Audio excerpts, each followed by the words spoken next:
Akkam jirtu maatiiwwan Eelaa Akaadaamii barumsaa keenya har'aan kan ilaallu maxxantoota ilaalla jechuudha. Maxxantoota afaan Oromoo bakka sadiitti qoodamuu danda'u. Maxxantuu duraa, maxxantuu gidduu fi maxxantuu boodaa. Maaliif bakka isaan maxxananii hundaa'edha bakka sadiitti kan qoodamanii maxxantuu duraa, maxxantuu boodaa, maxxantuu gidduu jiru jechuudha. Kanaaf kan har'a ilaallu maxxantuu duraa ni ilaalla jechuudha. Maaliif maxxantuu kana kan ilaallu jechoota irratti yeroo maxxananii dhufanii hiikan ni jijjiiru waan ta'eef akkasumas haala galumsa hiika isaanii jijjiirama waan ta'eef har'a sirriitti ilaalla jechuudha. Yeroo dubbisnus ta'ee yeroo barreeffama shaakaltanii yeroo dubbistanii yeroo isaan dabalanii hiika garaagaraa laatu waan ta'eef isaanii sirriitti beekuu waan qabdaniif har'a waa'ee maxxantoota duraa ni ilaalla jechuudha. Muraasa ni ilaalla. Kanaaf viidiyoo kana amma dhumaatti hordofuu hin irraanfatina sirriitti baruuf sirriitti xiyyeeffannoo fudhattanii dhaggeeffachuu qabdu jechuudha. Kanaaf namoonni chaanalii kanaaf haaraa taatan immoo chaanalii kana subscribe gochuudhaan maatii chaanalii kanaa ta'uun barumsoota adda addaa ni argattu.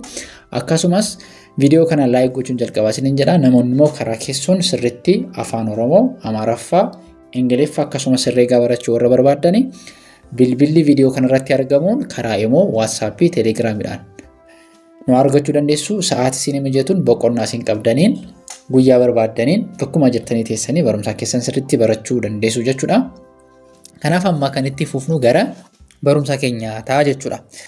Kanaaf gara barumsa keenya yeroo ceenu amma asiin kan argitanii asiin gara masmara jalqaba irratti asiin inni halluu adda kan qabu kan argitanii maxxantootaadha. Kanaaf maxxantoota kana jechootatti yeroo maxxananii hiika akkamitti laachuu danda'u, akkamitti dubbisna, yeroo barreeffamallee akkamitti barreeffamuu danda'u kan jedhu sirriitti akka hubattaniin barbaade.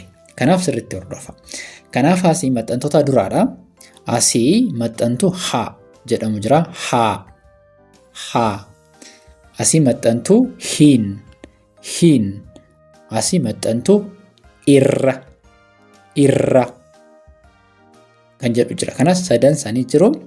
Asis maxxantoota akka itti, nan, waa kan jedhu. Warra kana tokkoon isaanii ni ilaalla akkatti yeroo maxxananii jechuudha. Kanaaf sirriitti kana beekuun kan isin barbaachisu maalidha? Yeroo dubbistanii rakkattanii maaliif maxxantuu akkati yeroo beektanii maxxantuu fi jechicha walitti fiduudhaan duwwaadha jechuudha. Yeroo barreessitanis maxxantuu akka barbaachisu hubattanii barreeffama keessatti itti shaakaltu jechuudha. Kanaaf asii jalqaba irratti fakkeenyaaf asii maaltu jira? Jecha jira. Ittaan immoo yeroo maxxantuutti maxxanamu jira jechuudha.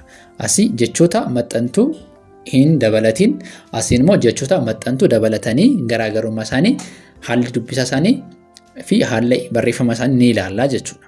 Fakkeenyaaf asii ta'uu jedha. Ta'uu hudhaadha inni kun. Hudhaan jirti achi ta'uu. Kanaaf ta'uu kanatti haa itti daballe. Maxxantuu duraa haa yeroo itti daballu maal ta'a? Haa ta'uu ta'a jechuudha. Asiin dheerate miti.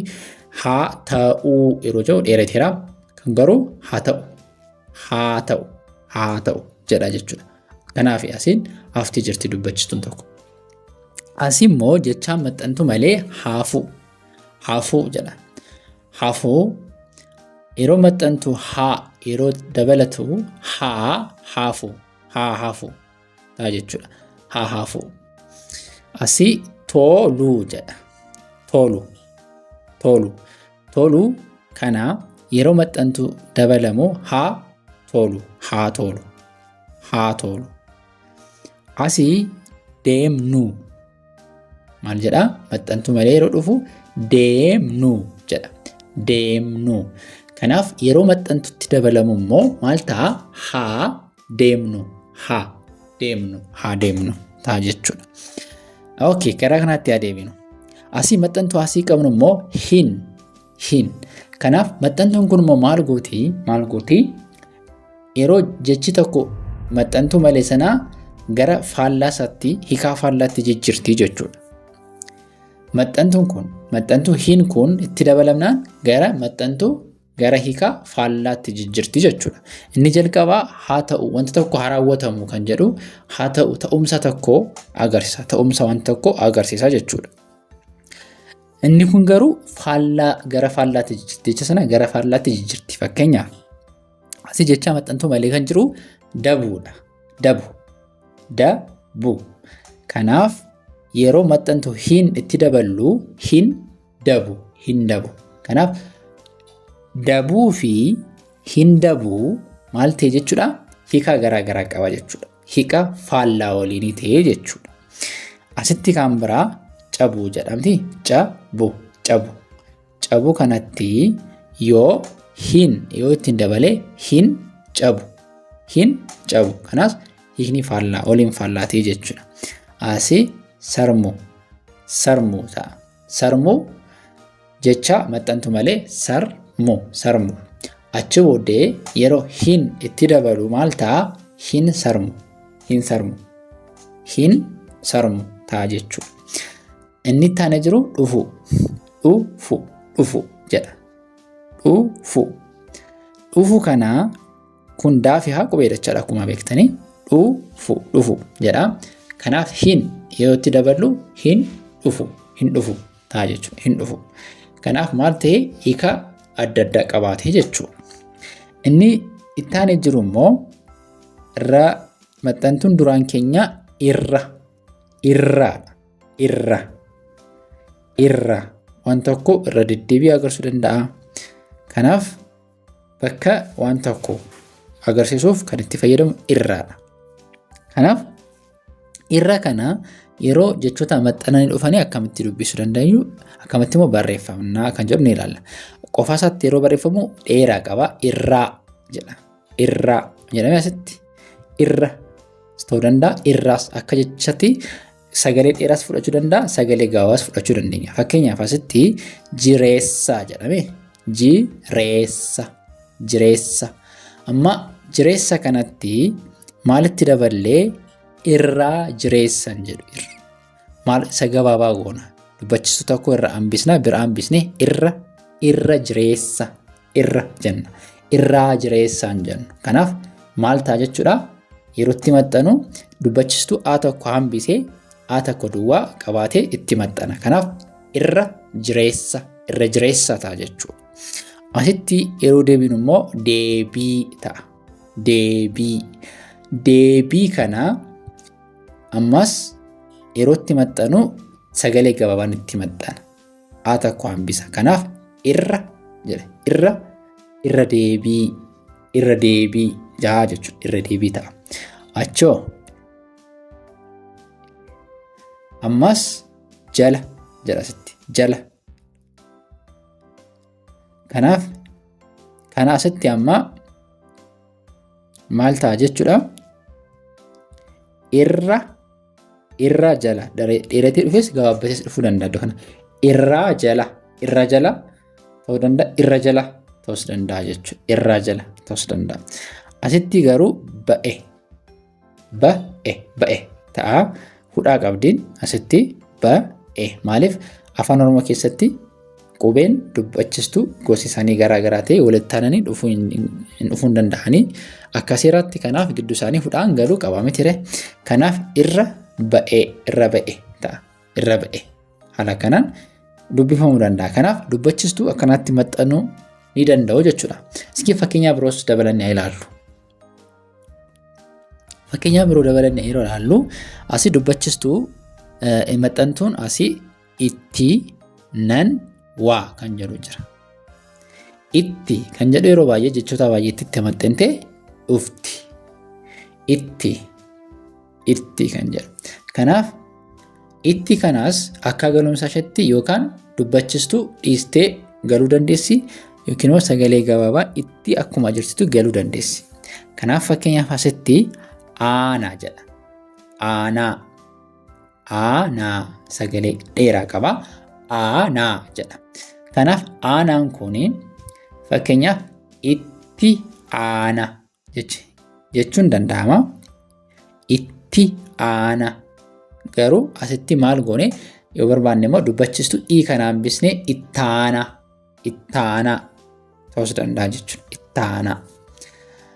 Asitti immoo yeroo dhufnu dhiisi ta'a. Dhiisi. Kun qubee dachaadha. Daafi haa dhii waan ta'eef jechuudha. Dubbachistu i qaba dhiisi. Garuu asitti itti dhiisi ta'a jechuudha. Yeroo itti daballu itti dhiisi ta'a jechuudha. Achi ta'ee asii hudhaa qabame. Ta'ee hudhaa qaba. Kanaaf achi hudhaa kana maal goona? Maxxantu itti maxxansinaa. Kanaaf iddoo kanatti itti ta'e jenna jechuudha. Itti ta'e. Asi taphatee jira. Taphatee irratti itti yoo dabale maal ta'a? Kun kan keessanii maal ta'a jechuudha? Itti taphate ta'a jechuudha. Inni itti aanee kan jiru nanidha. Nan amma kun nan sagalee qababaadha. Nan inni dhuma immoo irra buutaadha. Dubbachistuun qabdu waan ta'eef nan jenna. Nan. Kanaaf yeroo hundumaa dubbachistuun hin qabu taanaan qubeen dubbifamaa dubbachistuu hin qabne irra buutaa akka ta'e ni beekna. Kanaaf nan. Kanaaf yeroo baay'ee akkasitti yeroo dhufu dubbisuuf isin rakkisa waan ta'eef sirriitti asirratti hordofaa xiyyeeffannoo gochuudhaan dhaggeeffadhaa. Sirriittis ilaalaa. Asii fakkeenyaaf beekaa jedha.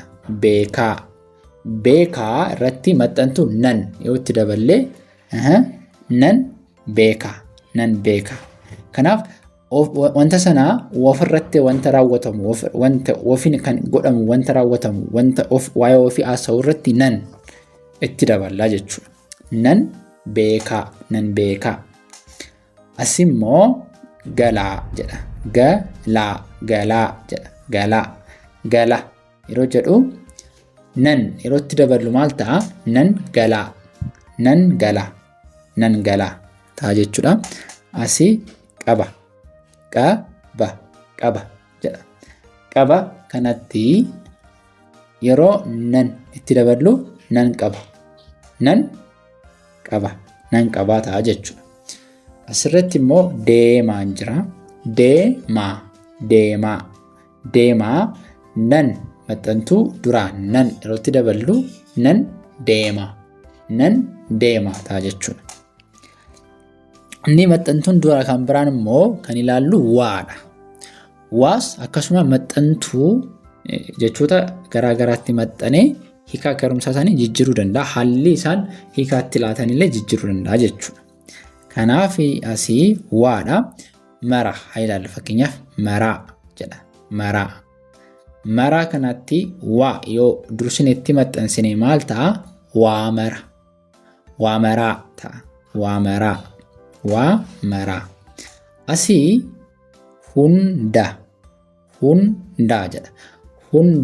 Kanarratti maalitti daballaa? Maxxantuu maalitti daballaa? Maxxantuutti haa daballu. Maxxantuu maali? Waa. Kanaaf waa hunda ta'a jechuudha. Asii malee ta'a. Achi malee. Malee kanatti maalitti daballaa? Waa yoo itti daballee waa malee jedha jechuudha. Waa malee jennee dubbisna. Asii tokkoo jedha.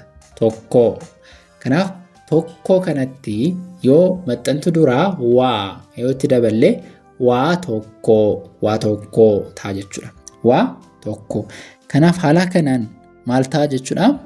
Sagaleen maxxantuun qubee jechoota irratti maxxanee hiikni galumsa isaanii jijjiiruu danda'a. Kanaaf dubbisa keessattis barreeffama keessattis wanta yeroo baay'ee jechoonni maxxantuu dabalatanii dhufuu danda'u. Kan duraas kan boodas akkasumas giddu galeessaa maxxananii dhufuu akka danda'anii hubachuu qabdu jechuudha. Kanaaf barumsi keenya irraa kanaaf akkaataa ture. Namoonni karaa keessoon sirriitti barachuu warra barbaadanii jalqabaa kaastanii afaan Oromoo dubbisuu Amaaraffaa akkasumas Ingiliffaa herreegaas dabalatee karaa bilbilli keenya viidiyoo kanarratti argamuun karaa immoo WhatsAppii, Telegiraamiin akkasumas nu argachuu dandeessu jechuudha. Barumsi keenya har'a kanaaf akkaataa ture. Barumsa biraan ammaa walitti deebinu.